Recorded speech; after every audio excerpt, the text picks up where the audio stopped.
மனைவி வசியம், தொழில் வசியம், தகாத உறவை பிரித்தல், தனவசிய குடுவைமை மற்றும் அனைத்து விதமான மாந்திரிக பிரச்சனைகளுக்கு உடனடி தீர்வு பெற விஷ்ணுமாய ஆன்மீக நிலையத்தை அணுகவும். தொடர்புக்கு ஸ்கிரீனில் உள்ள நம்பரை அழைக்கவும். வணக்கம். அன்பான மிகவும் ஆற்றல் நிறைந்த விருச்சிக ராசி நேயர்களே, நீங்கள் எல்லோருக்கும் செய்தவர்கள், செய்கின்றவர்கள், செய்ய போகிறவர்கள். இருப்பினும் உங்களுடைய ஒவ்வொரு அனுபவமும் பல சிக்கல்களுக்கு இடையில்தான் கிடைக்குமே தவிர நீங்கள் சந்தோஷமாக எடுத்தீங்கன்னு சொல்ல முடியாது. பிறருக்கு போய் உதவி செய்யும்போது அங்கே ஏற்படுகின்ற பிரச்சனைகளை, அந்த அனுபவத்தை நீங்கள் சொல்ல வேண்டி வரும், அனுபவிக்க வேண்டியது வரும். அதை காரணமாக வைத்து அதற்கு தகுந்தது போல் நீங்கள் மற்றவங்களையும் அனுசரித்து போக வேண்டிய சூழ்நிலை வரும். உங்களுக்கு இளமையிலேயே கஷ்டம் வந்திருக்கலாம், இல்லை முதுமையிலேயே கஷ்டம் வர்றது மாதிரி இருக்கலாம். இருந்தாலும் விருச்சிக ராசி நேயர்களுக்கு மட்டும் ஒரு தனித்தன்மை என்னன்னா, எதையும் நின்று சமாளிக்கணும், செயல்படணும் அப்படின்னு சொல்லிட்டு அவப்பெயர் வாங்கி அதற்கு பிறகு அவங்க வெளியில் போவாங்க. இதெல்லாம் இந்த மாதத்தில் உங்களுக்கு நடக்கும். ஏன்னா பிறப்பின் பொழுது இருக்கின்ற சூழ்நிலைக்கு ஏற்ப அது மாறுமே தவிர, ஆனால் ஒரு சில விஷயங்கள் கண்டிப்பாக நடக்கும். உங்களுடைய தர்ம கர்மாதிபதிகள்னு சொல்லக்கூடிய 9க்கும் 10க்குடைய, அதாவது இந்த சந்திரனும் சேரும்பொழுது உங்களுக்கு எப்படி இருக்குன்னு கேட்டால், அந்த தர்ம கர்மாதிபதி என்று சொல்லக்கூடிய சூரிய சந்திரன் இந்த அமாவாசை நேரம் இன்னும் உங்களுக்கு ஏதோ ஒரு மாபெரும் சாதனையை செய்துட்டு தான் போகும். நீங்கள் இப்போ வரப்போகிற அமாவாசையில் கண்டிப்பாக நீங்கள் என்ன செய்யணும்னா, நல்ல தவம் இருக்கணும், நல்ல உங்களுடைய நல்ல ஏதாவது ஓடுற தண்ணியில் போய் குளிக்கணும். அதான் நீங்கள் செய்ய வேண்டியது. கிணத்து தண்ணியில் குளித்தாலும், மொண்டு குளித்தாலும், ஆனால் ஓடுற தண்ணியில் குளிக்கிற மாதிரி ஒரு புண்ணிய நதியை நோக்கி செல்லுங்கள். அங்கே சென்று நீங்கள் குளிக்கும்போது பல காலங்களுக்கு முன்னே செய்த பாவங்கள் அத்தனையும் இதில் கரையும். இது என்னங்க ஏன் நீங்கள் குளித்தா கரையுன்னு சொல்கிறீங்க?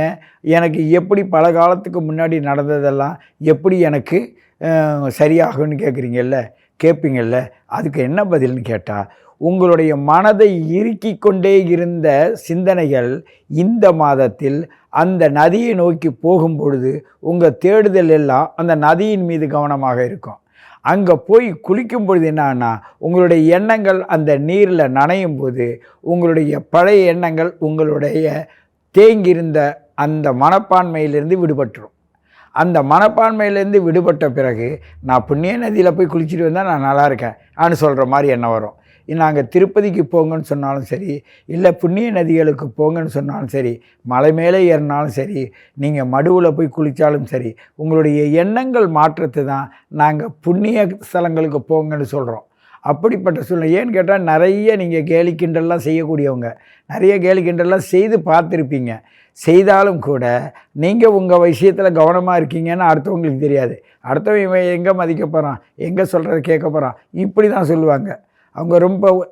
அவங்க உங்கள் தகுதிக்கு ஏற்ற மாதிரி உங்கள் மேலே பழிப்பாவங்களை போடுவாங்க. அவங்க எதை போட்டாலும் சரி, உங்களுடைய இயற்கை என்ன செய்யணும்னா, உங்களை நின்று நிதானமாக பல அனுபவங்களை கொடுக்கும். இந்த அனுபவம் தான் உங்களை கஷ்டம்னு சொல்ல வைக்கிது அப்படின்னு நீங்கள் சொல்லி பழகுறீங்க. அப்படியெல்லாம் இல்லை. வாழ்க்கையில் இந்த பிரபஞ்சத்தோட ரகசியமே என்னன்னா, உங்களை அனுபவிக்க வச்சு உங்களை மேல் நோக்கி கொண்டு போகிறது தான் அதோட வேலை. உங்களுடைய சுவாச காற்றானது வண்ணங்களாக மாறும். வண்ணங்களாக இருப்பது உங்கள் சுவாச காற்றாக மாறும். இது உங்களுடைய ஐம்புலன்களையும் உள்ளே பார்த்துட்டு போகும். கண்ணு பார்க்கும், காது கேட்கும், மூக்கு சுவாசிக்கும், அந்த நாக்கு ருசிக்கும். உங்களுடைய உதடுகள் இந்த பிரபஞ்சத்தோட நுட்பத்தை உணரும்.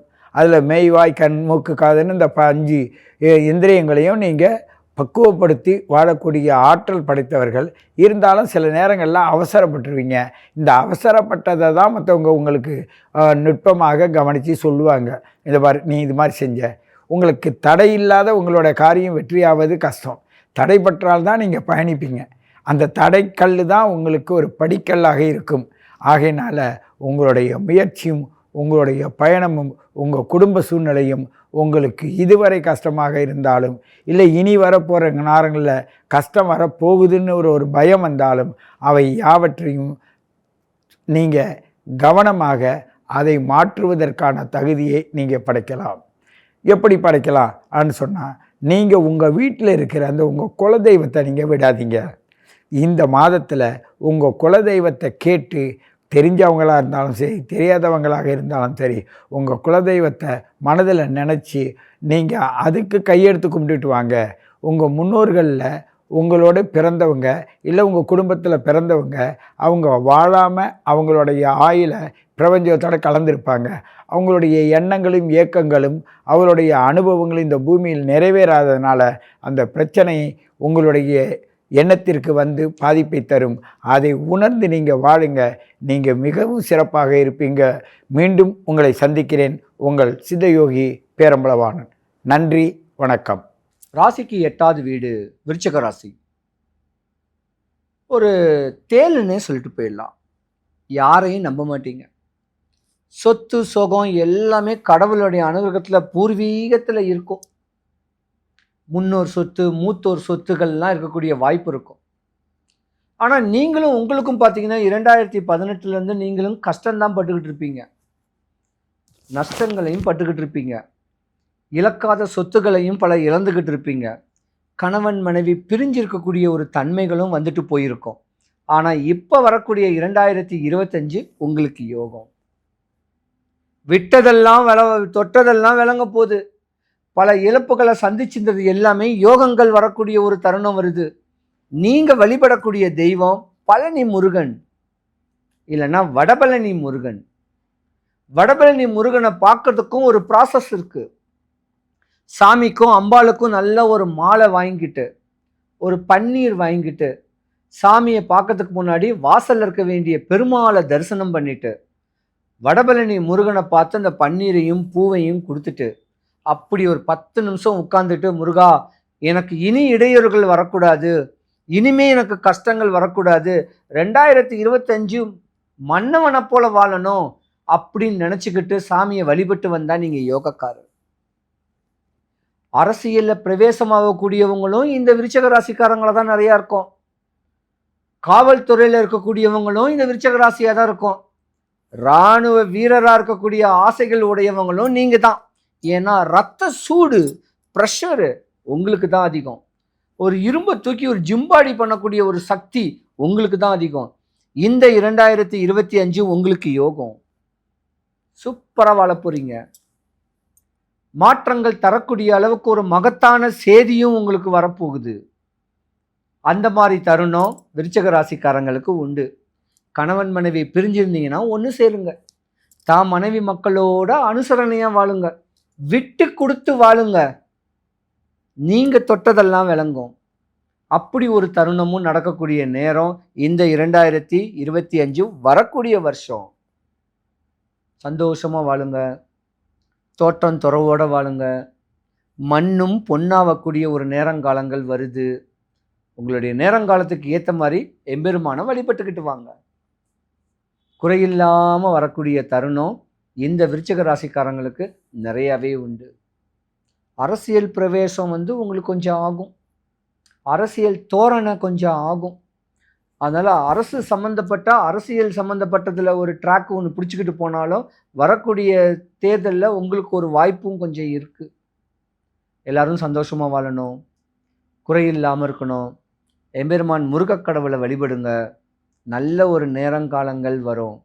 அவங்கவுங்க தெய்வத்தை வழிபடுங்க. தானம் பண்ணுங்க, தர்மம் பண்ணுங்க. பல ஆன்மீக கோயில்களுக்கோ சுற்றுலா தலங்களுக்கோ தீர்த்த யாத்திரைகளோ பண்ணுங்க. உங்கள் ராசிக்கு அதிபதி செவ்வாய். முருகனை வழிபட்டு வந்தால் நல்லாயிருக்கும். சிகப்பு கல் போடலாம், சிகப்பு கயிறு கட்டலாம், சிகப்பு கேர்ச்சிப் பண்ணலாம், பெண்கள் சிகப்பு சுடிதார் போடலாம். இப்படிலாம் போட்டு வந்தீங்கன்னா உங்களுக்கு ஜாதகம் நல்லபடியாக இருக்கும். குறையில்லாமல் இருக்கணும். சிவாய நம்ம. வணக்கம், நான் உங்கள் அன்பான சயின்டிபிக் வேதிக் அஸ்ட்ராலஜர் அஸ்ட்ரோரஞ்சி பேசுகிறேன். நல்லது நினைப்போம், நல்லதே நடக்கும். தொடர்ந்து நம்மளுடைய வீடியோஸ்லாம் பார்த்துட்டு இருப்பீங்க நம்புறேன். அறிவியல் சார்ந்த ஜோதிட கருத்துக்கள் எந்த விதத்திலும் மூட நம்பிக்கைகளை போகாமல் உள்ளது உள்ளவாறு நம்ம பார்த்து கொண்டிருக்கிறோம். எப்படி நம்மளுடைய பூர்வ ஜென்ம கர்மா இந்த வாழ்க்கையில் சாதகமான வாழ்க்கை சம்பவங்களாகவும் சாதகமற்ற வாழ்க்கை சம்பவங்களாகவும் உருவெடுக்கிறது. அதற்கு நம்மளுடைய ஜாதகம் எப்படி துணை போகிறது, அதில் இருக்கக்கூடிய கிரகத்தின் உச்சம், நீச்சம், பகை, திருட்பலம், திக்பலம், ஸ்தானபலம், இது மாதிரி விஷயங்கள்லாம் எப்படி நமக்கு நமக்கு வர வேண்டிய கர்ம பலன் வந்து எப்படி நம்ம வந்து அடைகிறதுங்கிறது நம்ம துல்லியமாக பார்த்து கொண்டிருக்கிறோம்.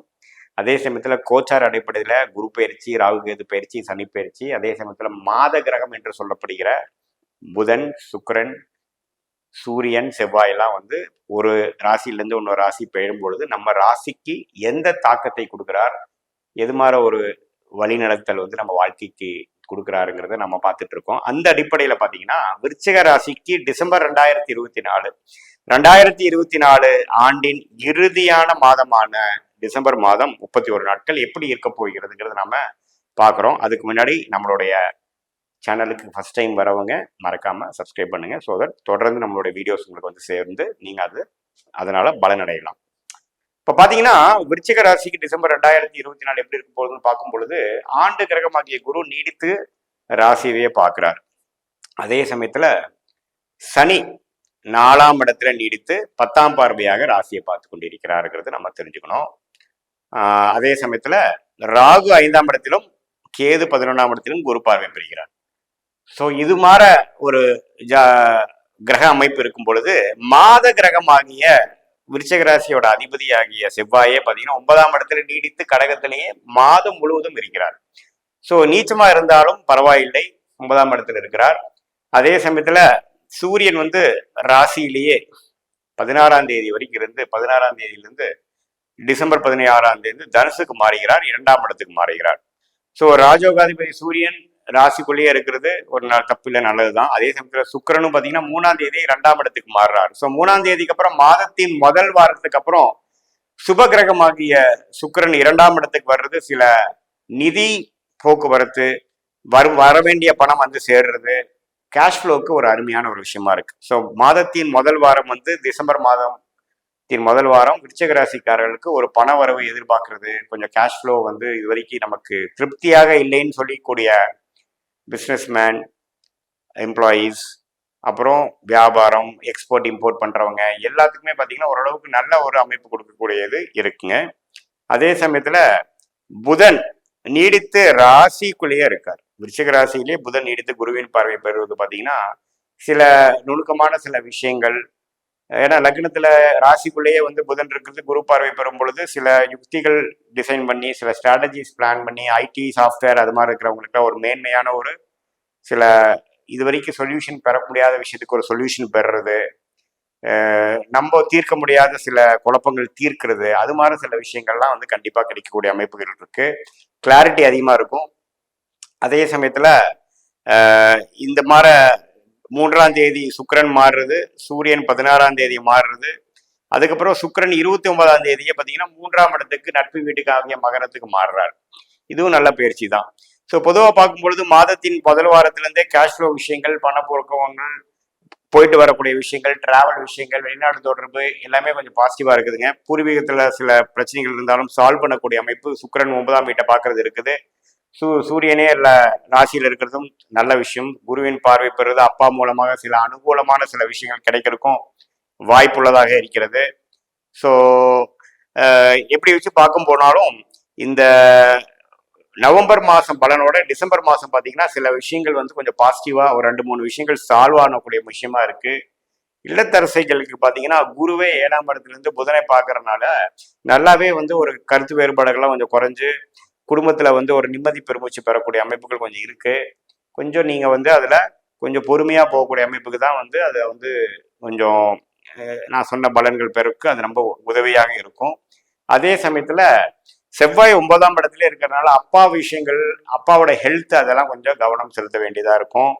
கொஞ்சம் பார்த்துக்கணும். அவங்க கொஞ்சம் ஏதோ சில சிம்டம்ஸ் வந்ததுன்னா கொஞ்சம் மாஸ்டர் செக்அப் பண்ணி என்னதான் வந்து ரீசன் சிம்டம்ஸ்க்கு வந்து நம்ம வந்து மருத்துவ இது செய்யாமல் டோட்டலாக என்ன ரீசனுக்காக நடக்குதுங்கிறது கொஞ்சம் பார்த்து செய்கிறது நல்லது. பொதுவாக பார்க்கும் பொழுது ராசியை குரு பார்க்குறார், சனி வந்து 4ஆம் இடத்துல இருக்கிறார். இடம் சார்ந்த விஷயங்கள், தொழில் வேலையில் இருக்கிறவங்களுக்குலாம் சில கவனங்கள் தேவையான கொஞ்சம் சங்கடங்கள், சில பிரச்சனைகள், கொஞ்சம் கேர்லெஸ்ல வந்து சில விஷயங்கள் விட்டுறோம் அப்படிங்கிற மாதிரி சில விஷயங்கள் வருது. அப்புறம் சூரியனே வந்து சனி பார்க்கறதுனால டிசம்பர் மாதம் வந்து இந்த அரசு சார்ந்த விஷயத்துல சில டிஸ்டர்பன்ஸ் வரலாம். ஸோ இந்த வியாபாரிகள் டாக்ஸு அது மாதிரி ரிலேட்டட் விஷயங்கள்லாம் நீங்கள் போடுறது வந்து கொஞ்சம் கரெக்டாக பண்ணுறீங்களான்னு பார்க்கலாம். ஏன்னா சனியின் 10ஆம் பார்வை சூரியன் விழுகிறப்போ கொஞ்சம் கவர்மெண்ட் அத்தாரிட்டிஸ் அது மாதிரி சில விஷயத்துல சில சிக்கல்கள், சில வம்பு வழக்குகள் சில கம்ப்ளைண்ட்ஸ் வரக்கூடிய அமைப்புகள் இருக்கு. அதை நீங்க கொஞ்சம் பார்த்துக்கணும். மற்றபடி பார்த்தீங்கன்னா மாணவர்களுக்கு பார்த்தீங்கன்னா புதன் வந்து நல்லாவே இருக்கிறதுனால நல்லாவே படிக்கக்கூடிய அமைப்பு. சில ID software, accounts, social media, creative work, production, இது மாதிரி டாக்குமெண்டேஷன், தொகல் தொடர்பு, டெலிகம்யூனிகேஷன் இதுல எல்லாம் இருக்கிறவங்களுக்குலாம் நல்ல மேன்மை பெறக்கூடிய ஒரு அருமையான ஒரு மாதமாக டிசம்பர் மாதம் 2024 இருக்கிறதுங்க. இதுல வந்து சுக்கிரன் வந்து 2ஆம் இடத்துக்கு போறது வந்து இதுவரை நவம்பர் மாதம் வந்து கொஞ்சம் இழுபறியா இருக்கக்கூடிய சில விஷயங்கள், கொடுக்கல் வாங்கல்ல வர வேண்டிய பணம், கடன் கொடுத்ததுல வர வேண்டியது, அப்புறம் கொஞ்சம் லோன் எதிர்பார்க்குறவங்க வந்து வராமல் இருக்கிறது, கேஷ் ஃப்ளோவே கொஞ்சம் ஸ்டக்காக இருக்கிறவங்களுக்குலாம் கொஞ்சம் ஃப்ரீ கேஷ் ஃப்ளோ வரக்கூடிய ஒரு அமைப்பு நம்ம அதிலே சொன்ன மாதிரி கண்டிப்பாக இருக்கு. பெரியவங்க வந்து சீனியர் சிட்டிசன் தான் பார்த்தீங்கன்னா ஹெல்த் ரிலேட்டடான விஷயங்கள் கொஞ்சம் கேர்ஃபுல்லாக இருக்கணும். ஸோ அவங்களுக்கு வந்து கொஞ்சம் உடம்பு உபாதைகள் அது மாதிரி சில வந்ததுன்னா என்ன ஏதுன்னு கொஞ்சம் பார்த்து அதுக்கு தகுந்த மாதிரி ஒரு மெடிக்கல் ட்ரீட்மெண்ட் எடுத்துக்கிறது நல்லது. ஏன்னா சனியின் பார்வையும் கொஞ்சம் இருக்கிறனால அது அட்டமாதிபதியாக புதன் லக்னத்துக்கு வரும்பொழுது சிலது செய்கிற மாதிரி செஞ்சு சில விஷயங்கள் வந்து தவறா போவதற்கு அவங்க தசாபுக்திகள் சிறப்பாக இல்லாமல் 6ஆம் வீட்டு தசையோ 8ஆம் வீட்டு தசையோ இருக்கும் பொழுது அது மாதிரி ஒரு அமைப்பு கொடுத்துருவாருங்க. ஸோ ஜென்ரலாக பார்க்கும் பொழுது ஆண்டு கிரகங்கள் இருக்கிற அமைப்பும் பரவாயில்லை, மாத கிரகங்கள் பயிற்சி ஆகிற எதுவுமே பரவாயில்லை. ஸோ சனி மட்டும் 4ஆம் இடத்துல இருக்கிறதுனால அம்மா தாயார், வீடு, பிஸ்னஸ், நம்ம எந்த ஒரு விஷயத்த செய்கிறோமோ, ஏன்னா 10ஆம் பார்வையாக பிஸ்னஸ் படும் பொழுது கொஞ்சம் கேர்ஃபுல்லாக செய்ய வேண்டிய அமைப்புகளும், அரசு சார்ந்த விஷயங்கள், கொஞ்சம் லீகல் கம்ப்ளைண்ட்ஸ்லாம் பண்ணக்கூடிய அமைப்புகளும் கொஞ்சம் பார்த்து பண்ணக்கூடிய மாதமாக டிசம்பர் மாதம் 2024 இருக்கு. மாணவர்களுக்கு நம்ம அதே சொன்ன மாதிரி நல்ல ஒரு முன்னேற்றம் போகக்கூடிய ஒரு கான்ஃபிடன்ஸ் பெறக்கூடிய ஒரு மாதமாக தான் இருக்கு. இது பொதுவான பலன்களை தவிர இது உங்களுடைய ஜென்ம ஜாதகத்துல எப்படி தசைகள் போயிட்டு இருக்கு, அந்த தசநாதன் புக்திநாதன் வந்து கோச்சாரத்துல எப்படி இருக்கிறாரு, அதெல்லாம் மிக்ஸ் பண்ணி தான் நம்ம வந்து ஒரு துல்லியமான பலன்கள் இருக்குமே முடிய இது வந்து ஒரு பொதுவான பலன்கள் புரிந்து கொள்ள வேண்டும். மீண்டும் மற்றொரு காணொலியில் சந்திப்போம். நன்றி, வணக்கம்.